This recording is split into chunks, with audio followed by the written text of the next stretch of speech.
घी, मक्खन, दूध, अनेक अनेक सामग्रियां देने के लिए गए थे।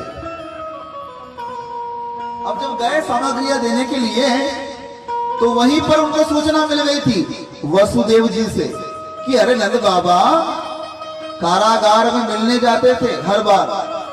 कौन? नंद बाबा। नंद बाबा के मित्र हैं वसुदेव, तो बार बार मिलने जाते थे अपने मित्र से। तो वहां मित्र से जब मिलने गए नंद बाबा वसुदेव जी से, तो वसुदेव ने कह दिया कि नंद तुम ज्यादा देर यहां रुको मत, मुझे अपशकुन हो रहे हैं। मुझे गुप्तचरों से खबर मिली है कि पूतना गई है गोकुल, कोई अशुभ ना हो जाए, तुम जल्दी जाओ यहां से। तो जल्दी से निकले नंद बाबा मथुरा से, और जब आकर देखा गोकुल में तो यहां तो बड़ा उपद्रव हो चुका था। पूतना मरी पड़ी है और नंदलाल सुरक्षित हैं, किसी की जनहानि नहीं हुई। हाँ, जब वो गिरी तो कई सारे वृक्ष टूट गए थे क्योंकि धड़ाम से गिरी थी। तो नंद बाबा ने कहा कि ये इतना बड़ा शरीर पूतना का, इसका क्या करें? तो उस पूतना के शरीर को नंद बाबा ने सुतारों से, आरे से कटवाया कि काटो इसके शरीर को, और काट काट कर उसके टुकड़े किए गए। और जिन वृक्षों पर वो गिरी थी पूतना, उन्हीं वृक्षों की लकड़ियां उसको जलाने में काम आई। हालांकि वो लकड़ियां गीली थी, लेकिन गोकुल के लोगों के पास घी की कमी है क्या? तो घी तेल डाल डालकर, घी तेल डाल डालकर, घी तेल डाल डालकर गीली गीली लकड़ियों को भी जला दिया, और साथ में पूतना का शरीर भी जल गया। जब पूतना के शरीर को जलाया गया तो पूतना के जलते हुए शरीर से सुगंध वाला धुआं निकला, सुगंध वाला धुआं निकला। ये कथा में कहा सुखदेव जी ने। अरे क्यों सुगंध वाला धुआं नहीं निकलेगा उसके शरीर से? निकलना ही चाहिए। क्यों? क्योंकि उसने भगवान का स्पर्श कर लिया, और जिसको भगवान का स्पर्श हो जाता है उसके शरीर से नहीं, पूरे जीवन से, उसकी जिंदगी से खुशबू ही आती है, खुशबू ही आती है। जिसके जीवन में भगवान आ जाते हैं, जिसका स्पर्श भगवान से हो जाता है, उसके शरीर से क्या, उसके जीवन से खुशबू ही आती है। जीवन से खुशबू ही आएगी।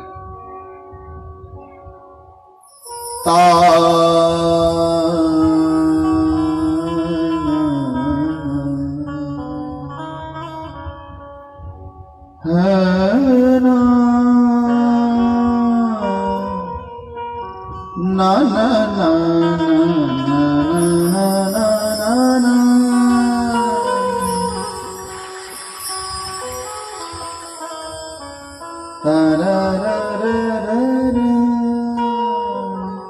दा दा धा धा धर धरना धर धरना।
पमग गगरनी स पमग।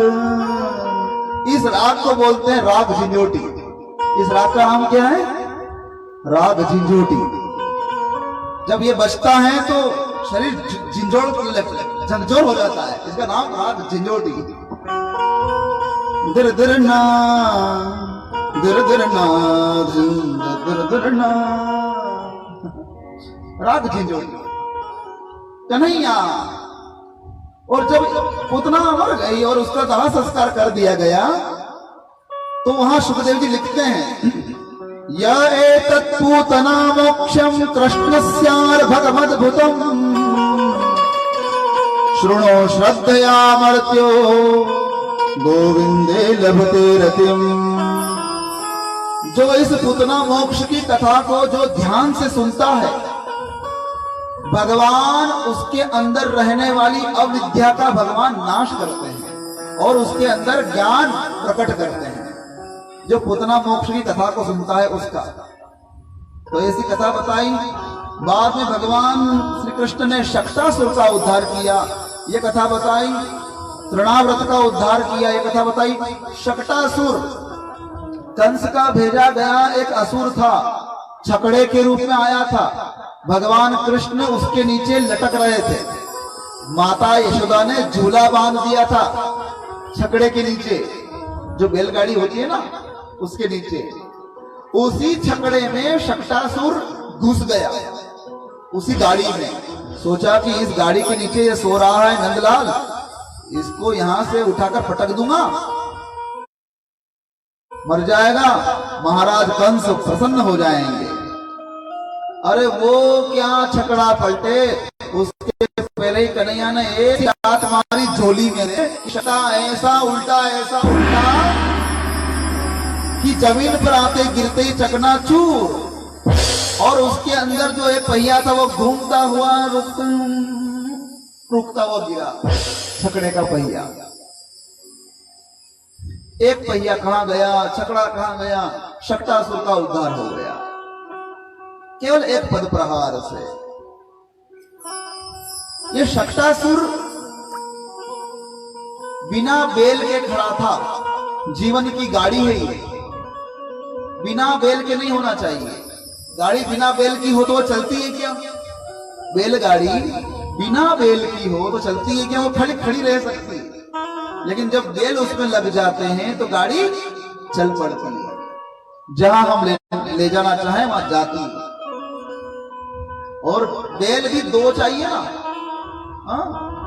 और बैल को क्या कहा गया? धर्म का रूप। और बैल धर्म रूप है, और उस धर्म रूप बैल के 4 पग हैं।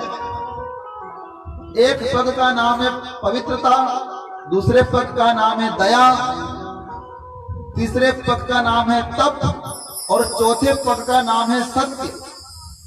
इस प्रकार के 4 पग पर खड़ा रहता है बैल। और बैल है धर्म का प्रतीक। तो धर्म के 4 सूत्र हैं, तप, दया, पवित्रता और सत्य। जहां धर्म होगा वहां ये 4 होना चाहिए। क्या क्या होना चाहिए? तप, दया, पवित्रता और सत्य। ये 4 होते हैं तभी धर्म धर्म रहता। तो धर्म रूपी बैल गाड़ी में लगा नहीं था, तो वहां न तो सत्य था, न तप था, न दया थी, न पवित्रता थी। तो भगवान ने कहा जहां तप ना हो, दया ना हो, पवित्रता ना हो, सत्य ना हो, अरे जहां धर्म ही ना हो, यानी बैल ही ना हो जिस गाड़ी में, वो गाड़ी किसी का कल्याण नहीं कर सकती, इसलिए इसको तोड़ दो। तो भगवान ने एक लात मारी उस गाड़ी को, वो टूट गई। ऐसी गाड़ी को भगवान तोड़ देते हैं, टूट जाता है उसका जीवन। जिसके जीवन में धर्म नहीं, सत्य नहीं, दया नहीं, पवित्रता नहीं, टूट जाता है। अगर जिसके जीवन में धर्म है, जिसके जीवन में अगर धर्म है, तप है, पवित्रता है, दया है, सत्य है, तो भगवान फिर उसका बड़ा ख्याल रखते हैं कि ये मेरे काम का है, ये मेरे काम का है, क्योंकि इसके जीवन में तप है, ये तपस्या कर रहा है। अरे इसके जीवन में दया है, दया धर्म को मूल है, पाप मूल अभिमान। तुलसी दया न छाड़िए, जब लग घट में प्राण। दया धर्म रो मूल है, धर्म का मूल दया है। अगर दया नहीं तो तुम्हारे जीवन में धर्म भी नहीं है साहब। धर्म अगर है तो दया होगी। एक चींटी को मारना भी हमारे लिए पाप है, तो चूहे कैसे मार सकते हैं हम? लेकिन मारते हैं ना, दवा रखते हैं ना। चींटी को मारना भी हमारे लिए पाप है, लेकिन चूहे मारते हैं। फिर ये वो क्या बोलते हैं, वो देते हैं फिर सफाई। अरे गुरुजी वो गौ खाई जाता है, गौ खाई जाता है। अरे भाई गौ खाई जाता था तो नहीं, खाई था नहीं। चूहों को मारने की दवा रखते हैं, चूहे तड़प तड़प के मरते हैं। दया नहीं है आपके जीवन में। हाँ, चूहे आपके घर में अगर हैं तो चूहे से बचने का उपाय कर लो, पक्का करवा लो। बार बार उस चूहे का वो होता है ना, वो बिल, उसको बार बार बंद करो। नहीं, उसको बंद करने में बड़ा जोर आता है, इसलिए चूहे को मारने का ही उपाय ढूंढते हैं। फिर वो पिंजरा लाते हैं मारने वाला, वो काटने वाला। क्या है, चूहे को मारते हैं और गणेश जी की पूजा करते हैं। जय गणेश, जय गणेश, जय गणेश देवा। शर्म नहीं आती हमको? है कितने कितने कितने बेवकूफ हैं हम, हैं? उनसे कहना चाहिए, गणेश जी से क्या कहना चाहिए? जय गणेश, जय गणेश, जय गणेश देवा। थाणो उंदरो नजरे आता ही मैं मारी देवा। उंदरो कहा नहीं सुनने, चूहा ने कहा कि थाणो उंदरो नजरे आता ही मैं मारी देवा। जय गणेश, जय गणेश, जय गणेश देवा। हमने देखा है कहीं युवा अपने गांव में या मंदिर में गणेश जी की मूर्ति लाते हैं और गणेश जी की आरती करते हैं, और वही युवा घर में जाकर उंदरा ने हंडवारी थी मारे। वहां गणेश जी ने उंदरा टिक्की लगाई हो, जहां गणेश जी ने पूजा हुई वहां टिक्की लगा, गणेश जी ने वहां ने टिक्की लगाई और घर आई वहां उंदरा ने मारी हो। ये कैसा अंधा धर्म है हमारा? कहां गई दया? माता जा की पार्वती, पिता महादेवा। जय गणेश, जय गणेश, जय गणेश देवा। थाणो उंदरो नजरे आता ही मैं मारी देवा। आरती में यही बोलिया करो, अगर सच्चा हो तो ये बोलो, और जब ये बोलोगे तो गणेश जी खुश नहीं होगा, गुर्रा होगा। अच्छा मारा वहां न मारो मारो तू, और मने लड्डू भोग लगाई रहो तू। तो धर्म अंधा ना रहे, धर्म जागृति का नाम धर्म है। तो हमारे यहाँ तो चींटी मारने पर भी पाप लगता है। तो दया धर्म को मूल है, पाप मूल अभिमान। तुलसी दया न छाड़िए, जब लग घट में प्राण। जब तक प्राण है दया मत छोड़ो, दया मत छोड़ो। अरे दया का सूत्र लेना है तो वो राजा रंती देव से देखो। अरे रंती देव राजा ने खुद को भूखा रखकर दूसरों को जिमाया। हाँ, अरे गधे को, कुत्ते को जिमाया, इंसान की छोड़ो। वो जब जिमने बैठे तो एक साधु आ गया, उसको भोजन करा दिया आधा, उसमें से आधा वो जिमनी वाले थे आधा। उसके बाद में चंडाल आ गया तो चंडाल को भी आधे में से आधा दे दिया, बचा चारा नहीं। फिर जिमने बैठे तो एक कुत्ता आ गया तो उस चारनी से भी आधा दे दिया, तो बचा फिर कितना। जब उसका भी भोग लगाने वाले ही थे तब एक गधा आ गया तो गधे को दे दिया। अब बचा केवल पानी। पानी पीने ही वाला था कि मुसाफिर आ गया, अरे भैया बड़ा प्यासा हूं, प्यास लगी है, तो भाई तू लिए तू पी ले। खुद भूखा रहकर, खुद प्यासा रहकर अपना जी तड़प रहा था, अपना उसका गला खुद का सूख रहा था, लेकिन दूसरों को जिमा दिया, दूसरों को पानी पिला दिया, तड़पन को खुद सहन कर लिया। ऐसे राजा रंती देव हमारे भागवत कथा में दिखते हैं।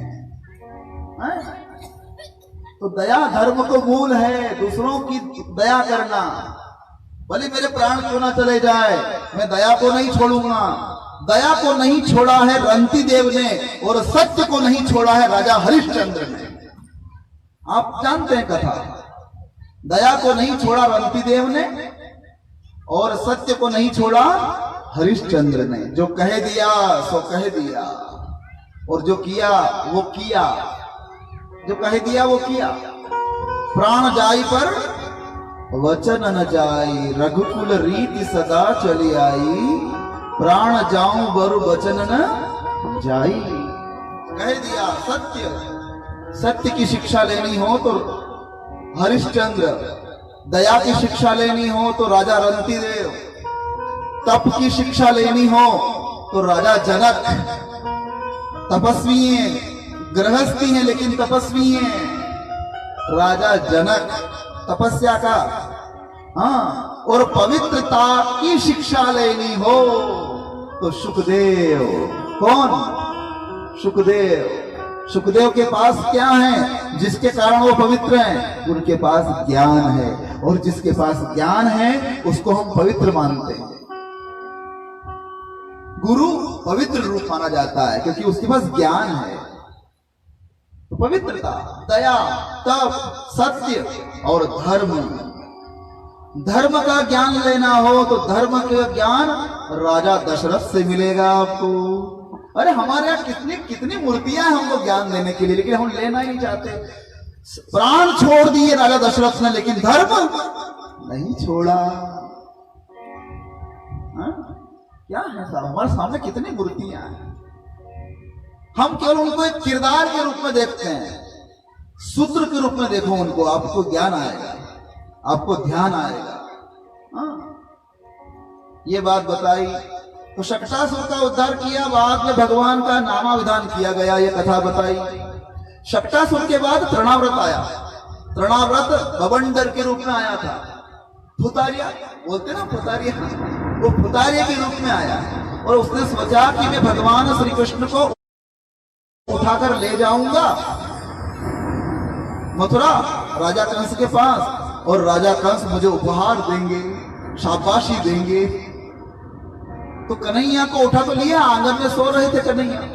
उसके पहले तो माँ की गोद में सो रहे थे, तो माँ की गोद में भगवान ने कहा कि मुझे मारने के लिए और लेने के लिए आ रहा है तृणाव्रत, तो मैं उसे कैसे मारूं, उसके लिए थोड़ी प्रैक्टिस कर लेता हूं। भगवान ने प्रैक्टिस करी। भगवान ने क्या सोचा कि मैं माँ की गोद में सोया हुआ हूं, तो ऐसा करता हूं, मैं अपना वजन बढ़ा के देखता हूं कि मेरा वजन बढ़ता है कि नहीं बढ़ता है। तो माँ की गोद में सोए हुए कन्हैया ने अपना वजन बढ़ाया, और जब वजन बढ़ाया तो माँ ने सोचा कि मैंने अपनी गोद में कन्हैया को ले रखा है कि पत्थर को ले रखा है। अरे इतना भारी कैसे हो गयो नंदलाल, मेरो ये इतना भारी भारी कैसे हो गयो, लगता है मेरो ही पांव दुखने लग गयो होगो। तो कन्हैया को गोद से उतार दिया और थोड़ा नीचे अच्छा रेशमी कपड़ा बिछाकर सुला दिया, और सुला दिया और मैया काम में लग गई। सोए हुए कन्हैया को ऊपर से बवंडर रूपी तृणाव्रत ने देख लिया और कन्हैया को वहां से उठा लिया और लेकर वो ऊपर की ओर जाने लगा। अरे ऊपर की ओर जब जा रहा था तब तक तो कोई बात नहीं थी, लेकिन वो ऊपर जाकर उसने दिशा बदली, और जैसे ही वो मथुरा की ओर जाने लगा तो कन्हैया ने कहा कि देख भाई तृणाव्रत, या तो तू ऊपर जा या फिर नीचे चल, आए दाएं बाएं नहीं जाना है। ऊपर जाना है तो वहां पर भी हमारा लोक है, वैकुंठ लोक, और नीचे जाए तो यहाँ गोकुल, और वहां मुझे मथुरा भी जाना नहीं, और अगर तू मथुरा जाएगा तो मेरे हाथ से मारा जाएगा। तो तृणाव्रत ने कहा कि नहीं नहीं, मैं तो लेके जाऊंगा आपको और इनाम पाऊंगा कंस के हाथों से। तो भगवान ने कहा कि तू मानेगा नहीं? कि नहीं मानूंगा। और जैसे ही उसने दिशा बदली और जाने के लिए तैयार हुआ, भगवान ने फिर से अपना वजन बढ़ाया, जैसे मैया की गोद में बढ़ाया था। और जैसे ही भगवान ने वजन बढ़ाया तो तृणाव्रत को लगा कि मैं किसको लेके आ गया हूं। अरे ये वो तो नहीं जो वहां बड़ा सा पत्थर पड़ा था, नीलमणि, नंद बाबा के आंगन में नीलमणि पत्थर पड़ा था, मैं उसको लेके तो नहीं आ गया। अरे छोरा है कि भाटो है? भगवान ने कहा कि ये मरते मरते भाटो भाटो कर रो है, ये पत्थर पत्थर कर रहा है। तो इसके प्राण पत्थर पे ही निकालो। तो भगवान ने ऐसा वजन बढ़ाया कि उसको नीचे लेके आ गए नीचे, और जिस पत्थर का वो ध्यान कर रहा था उसी पत्थर पर लाकर भगवान ने उसको पछाड़ दिया। पछाड़ते ही तृणाव्रत के प्राण पखेर उड़ गए। जय जयकार हो गया। वृंदावन बिहारी लाल की जय। तृणाव्रत का उद्धार हुआ, ये कथा बताई। बाद में वसुदेव जी ने अपने कुल गुरु जिनका नाम था, उनको गर्गाचार्य जी महाराज उनको भेजा कि महाराज आप गोकुल में रहने वाले हमारे दोनों पुत्रों का नामकरण कर दीजिए। हम तो यहाँ कारागार में बंद हैं, कंस ने हमको बंद कर रखा है, हम तो जा नहीं सकते, लेकिन आप हमारे कुल गुरु हैं, आप जाइए गोकुल में। वहां नंद का जो छोरा है कन्हैया जिसका नाम है वो मेरा ही लड़का है, और रोहिणी का बेटा जो दाऊ है वो भी मेरा ही बेटा है, आप जाइए नामकरण कीजिए। तो वसुदेव जी के कहने पर वसुदेव जी के गुरु जी जिनका नाम था गर्गाचार्य जी महाराज, वे आए गोकुल में। वे गोकुल की गलियों में घूम रहे थे तो यकायक नंद बाबा की दृष्टि उनके ऊपर पड़ गई। अरे महाराज आइए आइए, अहो भाग्य हमारे जो आप हमारे गांव में पधारे। अरे चलिए चलिए हमारे घर चलिए, थोड़ा दूध दही मक्खन लीजिए प्रभु, मिश्री भी अच्छी रखी है, आइए आइए भोग लगाइए। तो मन मन में कहा गर्गाचार्य जी महाराज ने कि मैं इसीलिए तो आया हूं, तेरे यही तो आया हूं। तो चले गए, और बाद में जो बात वो कहने वाले थे, गर्गाचार्य जी कहने वाले थे, उसके पहले ही नंद बाबा ने कह दिया। क्या कह दिया कि महाराज आप आ ही गए हो तो हमारे बच्चों का हमने अभी तक नामकरण नहीं किया है, तो ऐसा करो ना कि हमारे बच्चों का नामकरण कर दो। तो गर्गाचार्य जी ने कहा कि हाँ मैं इसलिए तो आया हूं, मुझे वसुदेव जी ने इसलिए भेजा है, मन मन में कहा। लेकिन गुरु गर्गाचार्य जी महाराज ने कहा कि देखो नंद, मैं तुम्हारे पुत्रों का नामकरण संस्कार करूंगा, लेकिन उसमें शंका है। क्या शंका है महाराज? शंका ये है कि अगर मैं तुम्हारे पुत्रों का नामकरण करूंगा और अगर किसी कंस के सैनिक ने मुझे तुम्हारे पुत्रों का नामकरण करते हुए देख लिया तो तुम्हारे पुत्रों पर विपत्ति आ जाएगी। वो विपत्ति न आए इसलिए हम तुम्हारे पुत्रों का नामकरण छुपके छुपके करेंगे। इसका ढोल नगाड़ा मत बजाना। तो मैया यशोदा से पूछा गया कि मैया आपका क्या कहना है? तो मैया ने कहा कि देखो, जब मेरे लाला ने पहली बार करवट बदली थी, खाली करवट बदली थी, इतने में ही मैंने पूरे गोकुल के लोगों को मीठी भात जिमाई थी। क्या जिमाई थी? मीठी भात, मीठे चावल जिमाए थे। और यहाँ तो मेरे लाला का नामकरण संस्कार होने जा रहा है और आप कहते हो कि मैं किसी को कहूं नहीं, किसी को बुलाऊं नहीं, किसी को जिमाऊं नहीं।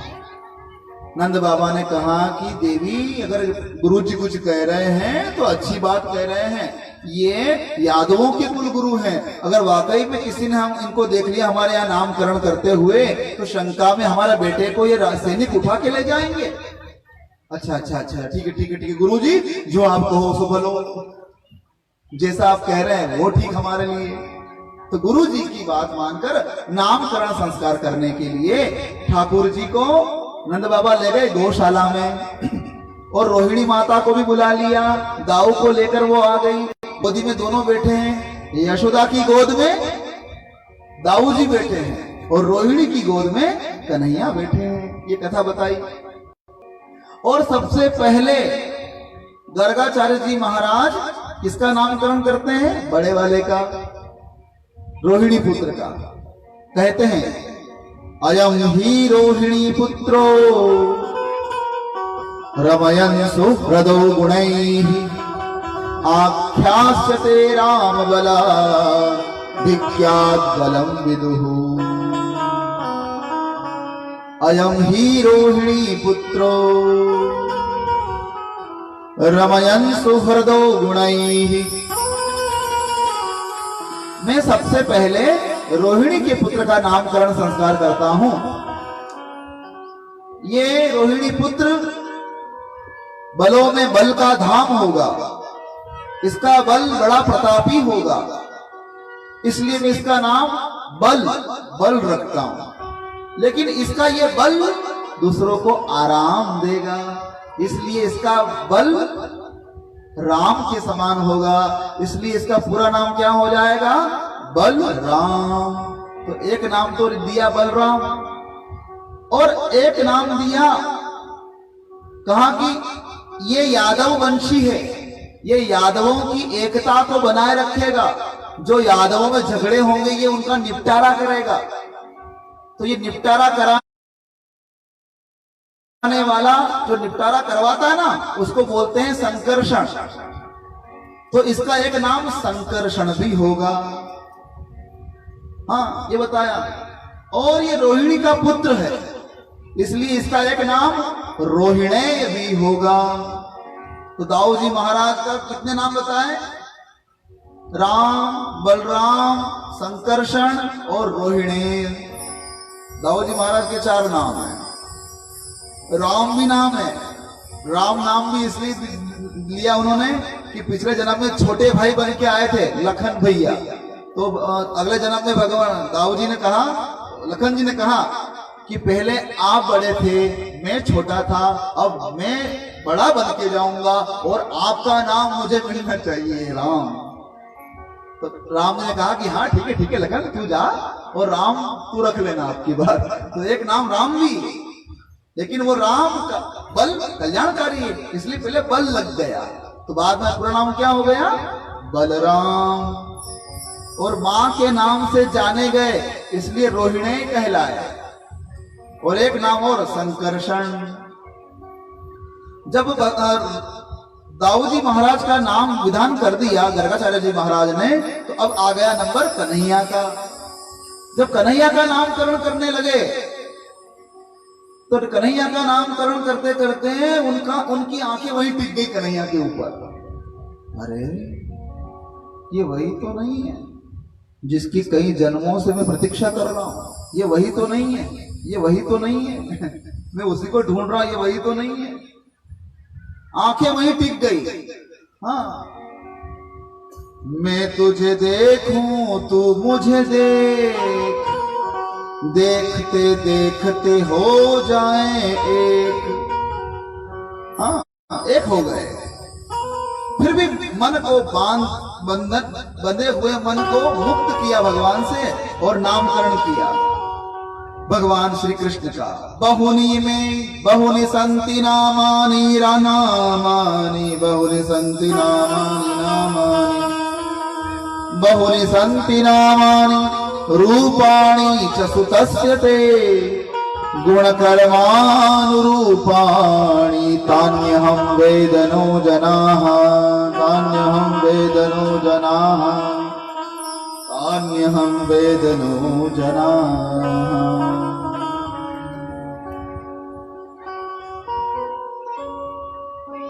हे नंद, तेरा ये बेटा हर युग में अवतरित होता है। तेरा ये बेटा हर युग में अवतरित होता है।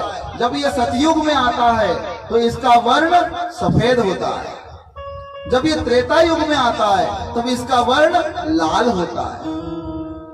ये द्वापर चल रहा है, ये द्वापर का अंत चल रहा है, और कलयुग आने वाला है। कलयुग आया नहीं है, कलयुग आने वाला है। ये द्वापर का अंत चल रहा है और इसका रंग भी काला है, इसलिए इसका नाम मैं कृष्ण रख देता हूं। कृष्ण का नाम रखने के लिए गर्गाचार्य जी महाराज ने काले रंग का आधार लिया। कौन सा रंग? काले रंग का आधार लिया, यानी तमोगुण। कौन सा गुण? तमोगुण लिया। सतोगुण नहीं लिया, रजोगुण नहीं लिया, तमोगुण लिया। क्योंकि असुरों को मारना है, कहीं काम करना बाकी है।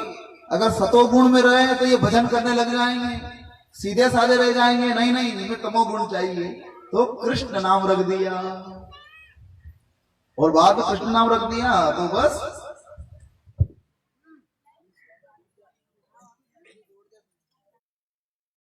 कृष्ण कृष्ण कृष्ण कृष्ण कृष्ण कृष्ण है, कृष्ण कृष्ण है, कृष्ण कृष्ण कृष्ण कृष्ण कृष्ण कृष्ण है, कृष्ण कृष्ण कृष्ण कृष्ण कृष्ण कृष्ण है, कृष्ण कृष्ण है, कृष्ण कृष्ण कृष्ण कृष्ण कृष्ण कृष्ण है, कृष्ण कृष्ण कृष्ण कृष्ण कृष्ण कृष्ण है।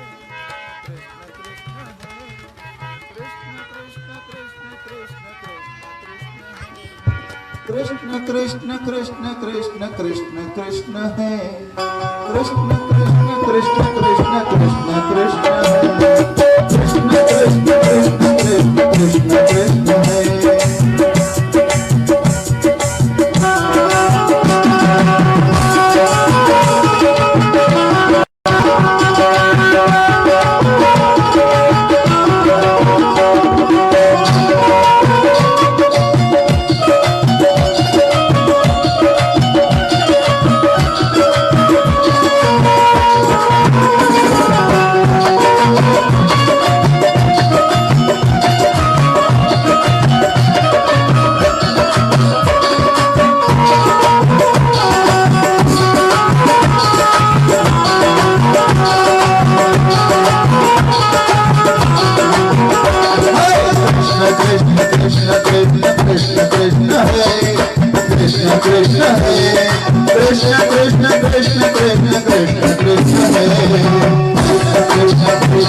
कृष्ण कृष्ण कृष्ण कृष्ण कृष्ण कृष्ण है।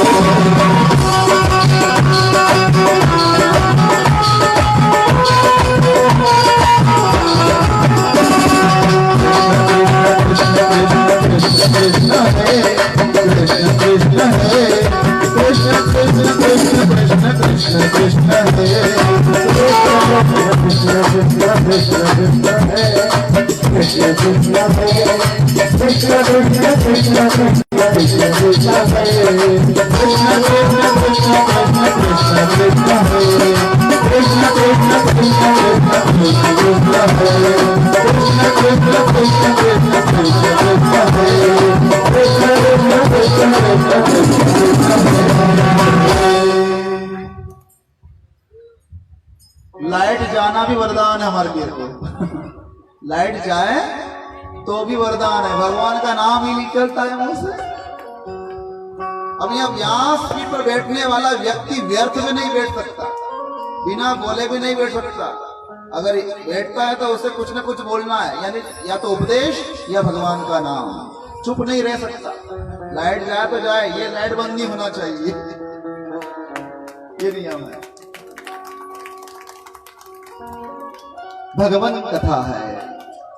अरे भैया ये लाइट भगवान की कृपा से ऐसी बना रखी है हमारी कि 8-8, 9-9 घंटे तक नॉन स्टॉप कथा करने का अभ्यास ही बना रखा है शरीर को। वो तो आप नहीं बैठ पाते, इतना ही तो क्या करे, सुबह 8 बजे शुरू कर लो बोले आप, तो शाम को 6 बजे तक कथा चलने दो बोले आप। नहीं तो बैठने को तो बैठ जाएंगे, लेकिन काम इतना है कि सभी को मतलब कुछ न कुछ काम में व्यस्त है। हाँ, काम ही है जो राम से मिलने में बाधा उत्पन्न करता है, थोड़ा काम ही तो है। तो एक सूचना है आपके लिए, अभी गोवर्धन नाथ की पूजा होगी, तो कृपया आप अपने स्थान पर बैठे रहें। अगर किसी को पूजा करनी है तो आराम से बाद में पूजा कर लें। और कल मैंने देखा कि सभी लोग एक संग खड़े हो गए आरती के लिए। आरती भाई अपने अपने स्थान पर खड़े हो जाया करो, जो मुख्य यजमान है और जो भी अपनी अपनी थाली लाए हैं वो आरती कर दिएगा। आज हमारे कारीगर आरती के लिए आएंगे पहले और हमारी मां साहब आएंगी, तो कृपया एक संग भीड़ न किया करें। कल एक दूसरे के ऊपर पड़ रहे थे, तो भाई कृपया शांति लगाता है। और दूसरी बात यह है कि जिन व्यक्तियों के लिए जो भी श्रद्धा भाव है, अपना अपना अगर प्रसादी का भाव रखते हैं तो 2 लोग या 1 लोग या 4 लोग जो भी हो, वो अपना प्रसाद भागवत कथा में वितरण कर सकते हैं, ऐसा कहा है। ठीक है भाई लोगों, जय जय राधे। कृष्ण कृष्ण कृष्ण कृष्ण कृष्ण कृष्ण है, कृष्ण कृष्ण कृष्ण कृष्ण कृष्ण कृष्ण कृष्ण कृष्ण कृष्ण कृष्ण कृष्ण कृष्ण है,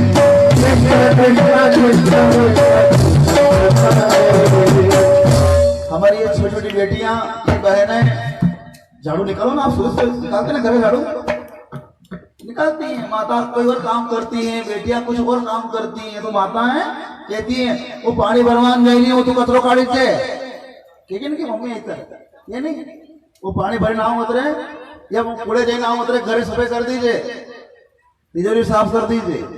तिजोरी साफ करो क्या आप घर की सफाई करते हो ना, झाड़ू निकालते हो ना, तो हमारी ये बहनें बेटियां ये क्या कर, ये बोलना चाहिए उनको झाड़ू निकालते हुए, कृष्ण कृष्ण कृष्ण कृष्ण कृष्ण कृष्ण है, कृष्ण कृष्ण कृष्ण कृष्ण कृष्ण कृष्ण है, कृष्ण कृष्ण कृष्ण कृष्ण कृष्ण कृष्ण है। हाँ, अरे जो भी काम करो भगवान का नाम लेते हुए करो। हाँ, कृष्ण कृष्ण कृष्ण कृष्ण कृष्ण कृष्ण है। झाड़ू निकालो, पानी भरो, आप रोटी बनाओ, कृष्ण कृष्ण कृष्ण कृष्ण कृष्ण कृष्ण है, कृष्ण कृष्ण कृष्ण कृष्ण कृष्ण कृष्ण है, कृष्ण कृष्ण है, कृष्ण कृष्ण कृष्ण कृष्ण कृष्ण कृष्ण है।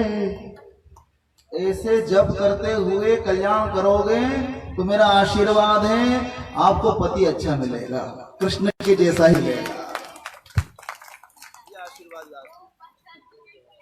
कृष्ण कृष्ण कृष्ण कृष्ण कृष्ण कृष्ण कृष्ण कृष्ण कृष्ण कृष्ण कृष्ण कृष्ण।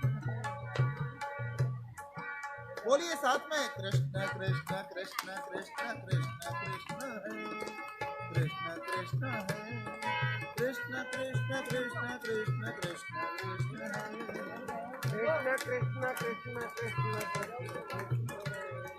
कृष्ण कृष्ण कृष्ण कृष्ण कृष्ण कृष्ण है, कृष्ण कृष्ण कृष्ण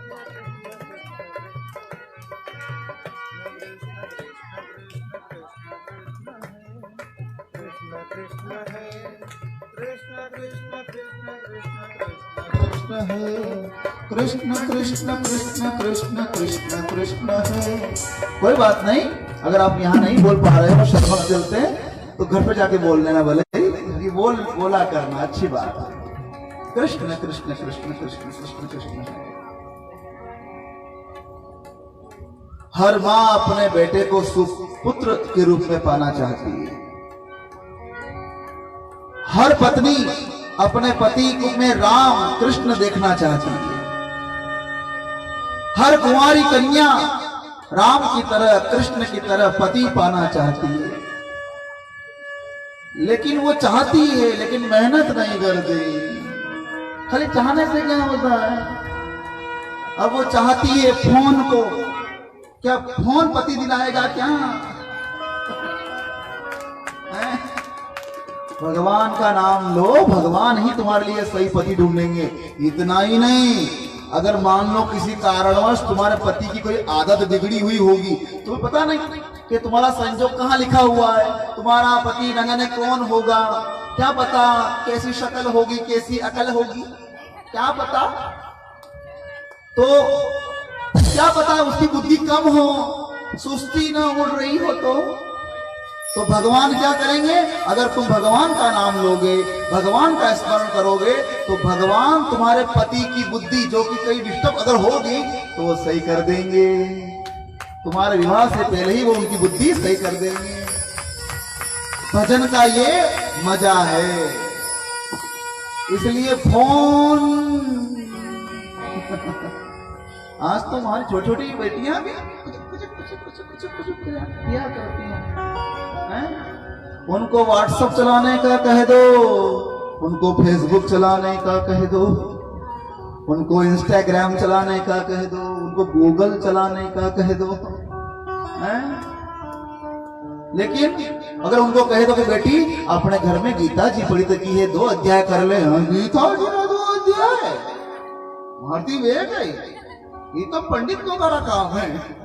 अरे देवी तू कर ले 2 अध्याय, थोड़े वाँचता है तो वाँची ले 2 अध्याय। छुट्टियां हैं, कोरोना रे खातिर स्कूल भी चल रहा है, बार वाँची ले देवी, वाँची ले, कल्याण हो जाएगा थारो। हम हर प्रकार का व्रत करते हैं ना, कोई सोमवार करता है, कोई बुधवार करता है, कोई गुरुवार करता है, कोई रविवार करता है, कोई शिवरात्रि करता है, कोई कृष्ण जन्माष्टमी करता है, कोई रामनवमी करता है, कोई नवरात्रि करता है, करते हैं ना व्रत। ये सारे व्रत करते हैं, लेकिन एक व्रत और है जिसको करने से आपको हमेशा के लिए शांति मिल जाएगी। आप सुनना चाहेंगे उस व्रत को? बड़े काम का व्रत है, आप सुखी हो जाओगे साहब, ऐसा व्रत है वो। इतना सुंदर व्रत है वो कि उसको करने के बाद बोले और कोई व्रत करो ही मत, आप सुखी हो जाओगे, आपको शांति मिल जाएगी, आपको आनंद मिल जाएगा। ऐसा व्रत है वो। बताओ क्या आप जानना चाहते हो व्रत कौन सा है? उस व्रत का नाम है मोबाइल व्रत।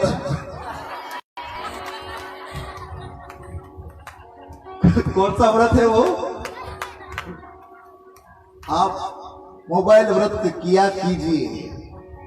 मैं ये नहीं कहता कि उसे छोड़ दीजिए, कम से कम 7 दिन में एक दिन उसको 24 घंटे के लिए अलग रखने की आदत डालिए कि 24 घंटा तक एंड्रॉइड फोन आएगा, वो साइलेंट करने में अगले दिन देख लूंगा, चेक करने घंटा मिस कॉल आया, बात कर लूंगा। 24 घंटों के लिए मोबाइल व्रत नहीं कर सकते हम क्या? सच मानिए, आपको शांति मिल जाएगी, आपको सुख मिल जाएगा, आप चाहे दुनिया की वो चीज मिल जाएगी। मोबाइल व्रत कर लो। क्या हम मोबाइल व्रत नहीं कर सकते? हम दक्षा माता का व्रत कर सकते हैं, हम शीतला माता का व्रत कर सकते हैं, हम मोबाइल व्रत नहीं कर सकते। अच्छा, मोबाइल व्रत नहीं कर सकते? मोबाइल व्रत करना चाहिए। हमारे पुरुष भी, हमारे युवा भी, अभी हम पंडित की बात कर रहे थे हमारे, ये गुरुजी देखो सही, हम जा रहे थे रास्ते से, एक छोटो को छोरो मोबाइल लेने बैठो में खस फिर खाली बस।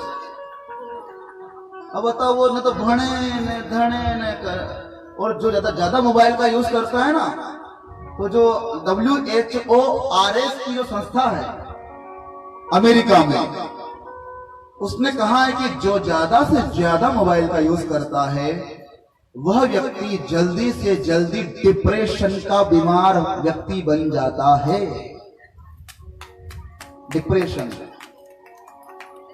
डिप्रेशन किसके चलते आता है? नकारात्मकता के चलते आता है। जो कुछ देखता है, याद रखना, इंसान जो कुछ देखता है वैसा होना चाहता है। हाँ, अगर बहनें माताएं नाटक देखती है अगर कोई टीवी में, तो वो ये कैरेक्टर बनाती है अपना कि मुझे ऐसा बनना है। गलत तो नहीं कह रहा हूं ना? मुझे ऐसी सास नहीं चाहिए, माइंड में कैरेक्टर बनता है ना। आणि गोपी ने कचरो तू खाई हो, हाउ कचरो लड़ी रही। अरे कैरेक्टर बनता है माइंड में। मैं कोई गलत बात नहीं कह रहा हूं आपसे, ये सच कह रहा हूं। बात भले हंसने के लिए, कैरेक्टर बनता है। तो ऐसे कैरेक्टर बनाने से अच्छा है चरित्र बनाओ अपना खुद का। हर व्यक्ति का अपना एक चरित्र होना चाहिए, और वो भिन्न होना चाहिए, किसी की कॉपी नहीं होना चाहिए। चरित्र कॉपी से नहीं बनता, चरित्र तो शास्त्रों से, अपने माता पिता से, महापुरुषों के संस्कार से बनता है। इसलिए वो देखो जो हमारे लिए कल्याणकारी है, वो सुनो जो हमारे लिए कल्याणकारी है, वो बोलो जो हमारे लिए कल्याणकारी है, वहां जाओ जहां हमारा कल्याण हो। छोटी छोटी बातें हैं लेकिन जीवन के लिए बड़ा सूत्र है। तो हम नकारात्मकता से घिर जाएं, इससे अच्छा है सकारात्मकता है। जरूरी है फोन का यूज कीजिए, पर इतना अधिक यूज करते हैं कि उसमें ही खो जाते हैं। मम्मी कह रही बेटा पानी भर दे, मैं रोटी खा रही हूँ, मैंने मिर्ची खाई है, मेरा मुंह जल रहा है, पानी भर दे, पानी भर दे, भर लो। ये किसके चलते निकला मुंह से? मोबाइल हाथ में है ना, इसलिए निकला। क्योंकि वो फेसबुक पे उनकी डीपी लगानी है, उनने डीपी लगाना है फेसबुक पर, इसलिए निकल गया। तो मोबाइल हमसे क्या करा रहा है? पाप भी करवा रहा है। माँ बाप की बात नहीं मानने दे रहा है। छोटी छोटी बातें, मोबाइल रखना मना नहीं, लेकिन बेकार का यूज मना होना चाहिए, मन को समझाना चाहिए। खैर, आज समय क्या हुआ? हाँ, तो आज गोवर्धन लीला के हम दर्शन करेंगे, भगवान की झांकी का दर्शन करते हुए और उनकी पूजा करते हुए परिक्रमा करेंगे। याद रखें, गोवर्धन महाराज का दर्शन करें, हो सके तो यथासंभव उनकी पूजा करें, दान दक्षिणा अर्पित करें और परिक्रमा करें। केवल 1 नहीं, 2 नहीं, 3 नहीं, 7 परिक्रमा करनी चाहिए गोवर्धन महाराज। कितनी? गोवर्धन महाराज को। और यदि चल नहीं पाओ, पैर दुख रहे हो तो वो बात अलग है, लेकिन अगर पाँव ठीक हो तो 7 परिक्रमाएं तो करनी है? कौन सा मंत्र बोलते हुए करना चाहिए परिक्रमा? वो मंत्र बताया गया है कि गोवर्धन की जब परिक्रमा हम करें तो कौन सा मंत्र बोलना चाहिए? ओम नमो भगवते वासुदेवाय,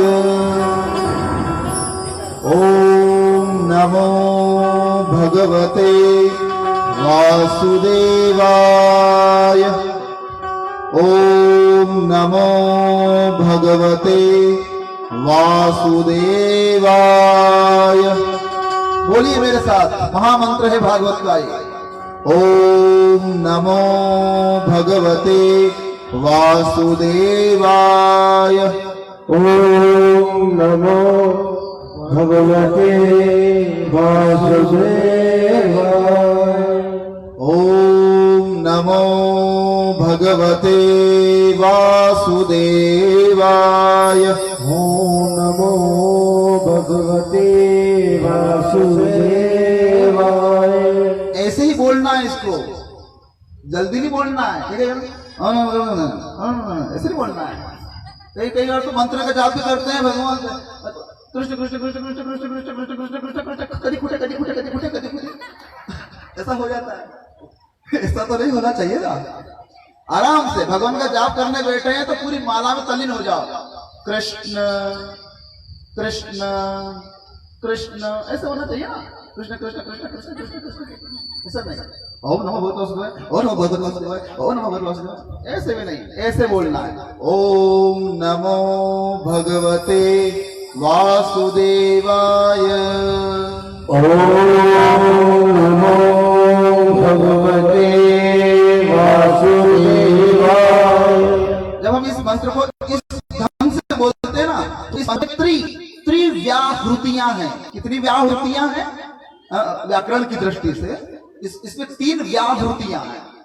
ओम नमो भगवते वासुदेवाय, ओम को अलग बोलना है, नमो भगवते एक बार इसको एक साथ बोलना है, और वासुदेवाय को अलग से बोलना है। ओम को अलग, नमो भगवते एक साथ, और वासुदेवाय को एक साथ, तो 3 टुकड़ों में बोलना है इसको।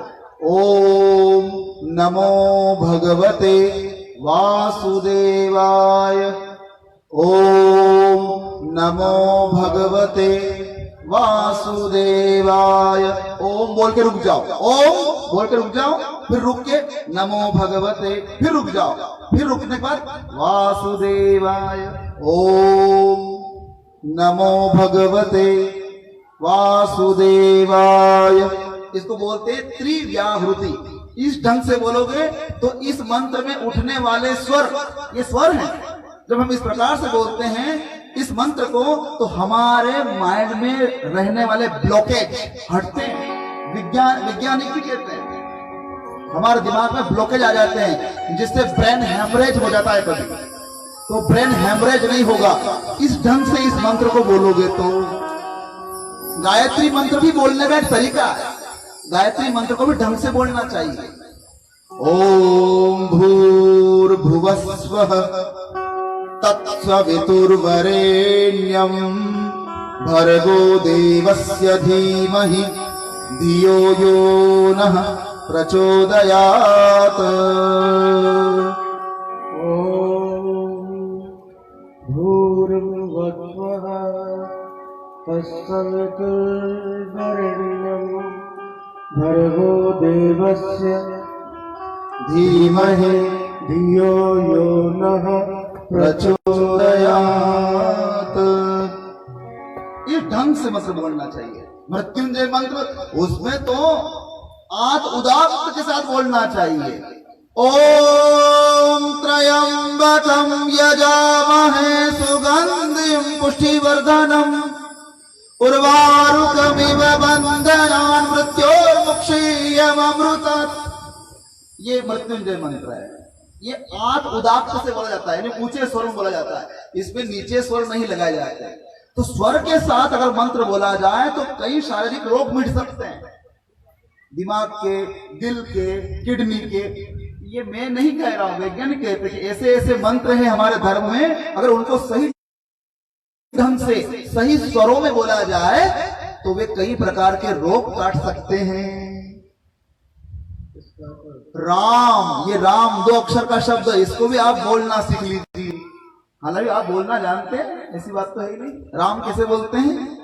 राम को केवल राम बोलोगे तो ठीक है, लेकिन राम को स्वर में बोलो। कैसे बोल रहे राम को? राम, रा को लंबा खींचो और मां को छोटा रखो। रा को लंबा, राम राम। मैं तो आपको भगवान का नाम सिखाने नहीं आया, लेकिन स्वर से बोले जाते हैं, स्वर हैं। हर शब्द का स्वर है साहब। हमारे शास्त्रों में हर मंत्रों के, हर शब्दों के स्वर है, और स्वर के साथ बोलोगे तो उस शब्द की महिमा बढ़ जाएगी और उस शब्द से होने वाले फायदे आपको मिलेंगे। फायदे हमारे धर्म में ऐसी छोटी छोटी बातें बताई हैं कि आपको जानकर आश्चर्य होगा, जो अभी तक हम जानते ही नहीं है। जब हम ओम लिखते हैं ना घर में, कभी लिखा आपने ओम? लिखते हैं ना ओम। अब ओम जब लिखते हैं तो उसको लिखना कहां से शुरू करना चाहिए? कहां से करना चाहिए शुरुआत उसको लिखने के लिए? ये बात मजेदार जानने के लिए होती है। जब हम घर में स्वास्थ्य बनाते हैं, स्वास्थ्य यानी हाथियों बनावा नहीं, अभी हाथी बनाते हैं ना, हाथिया, वो हाथियों क्या थी बनना शुरू हुए मालूम है आपने? माता पिता यूं न टिक्की नहीं यूं कहना बने देगा। पहली कलम कहां रखी जाए और आखिरी कलम कहां से उठा ली जाए, उसका भी विधान है। ये धर्म की बात है। लेकिन कभी हम गुरु महाराज से, किसी विद्वान से पूछते ही नहीं है, इसलिए जानते भी नहीं है, और जो सब कर रहे हो आप भी कर ही रहा है ना। ऐसा हो जाता है, फिर वो तो होता ही है। हाँ? हमारे यहाँ त्रिशूल भी बनाते हैं हम, पितरों के लिए घर बनाते ना, तो त्रिशूल बनाने का आरंभ कहां से होता है और कलम कहां से उठा लेनी चाहिए, है ना? ये नियम है। हमारे ब्राह्मण देवता विद्वान इन बातों का ध्यान रखते हैं। जब सप्तघृत मातृका बनाई जाती है तो पहली बिंदी कहां लगेगी और आखिरी बिंदी कहां लग के कलम उठ जाएगी, इसका बड़ा ध्यान रखना पड़ता है। सप्तघृत मातृका बनाते हैं सिंदूर से, आपके वहां बनी हुई है ना, उस प्रकार से। तब वो पहली कलम कहां रखी जाएगी, आखिरी कलम कहां से उठा ली जाएगी, स्वास्तिक कहां से बनाना आरंभ करना है और कहां पर कलम उठा लेना है, ओम कहां से बनेगा और कहां कलम उठ जाएगी। अरे छोटी छोटी बातें हैं लेकिन बड़ी काम की है। हम छोटी छोटी बातें तो करते हैं लेकिन उनको ढंग से नहीं करते हैं। तो कभी विद्वान के पास जाइए, किसी जानकार के पास जो शास्त्र को जानने वाला हो, वो इन बातों की गहराई को जानने वाला हो, तो उसके पास जाकर पूछो कि गुरु महाराज हम आज तक तो ये इस प्रकार से करते आए, तो इसको सही ढंग से करने का कोई तरीका है क्या? तो बताएंगे आपको। पूछो तो सही, पूछते भी नहीं है। खाली अभी पूछा आत्रोज, कहीं पूछा मैंने 2 गणों आई रो टिपणो देखी दो टिपणो, कहीं पूछा आप मैंने 2 गणों आई रो मारो टिपणो देखी लो, टिपणो पंचांग देखी दो मारो, यही बातें पूछते हैं। धर्म की बारीकियां पूछो। हम और चर्चा करते रहेंगे धर्म के विषय पर। आइए गोवर्धन लीला का आनंद लेते हैं।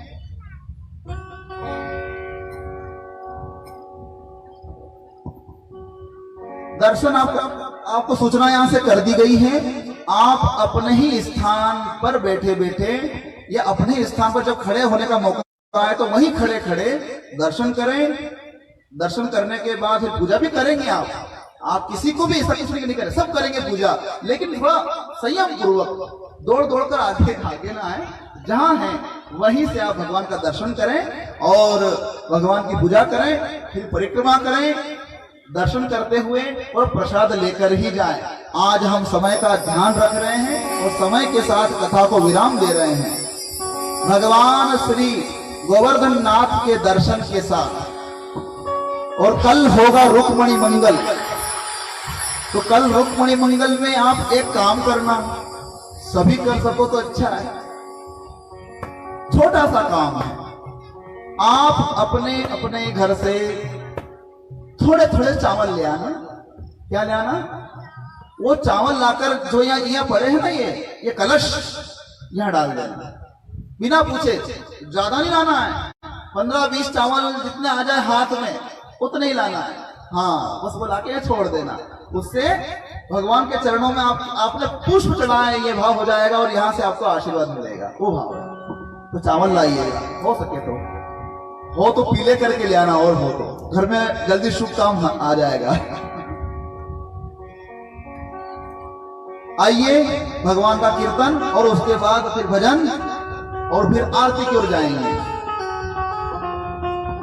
गिरिराज धरण प्रभु तेरी शरण, गिरिराज धरण प्रभु तेरी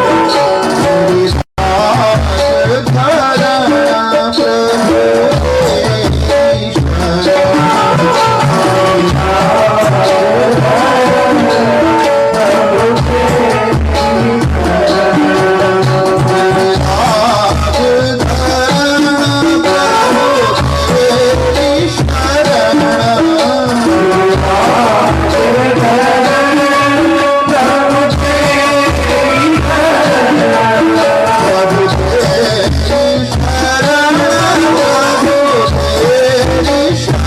धरण प्रभु तेरी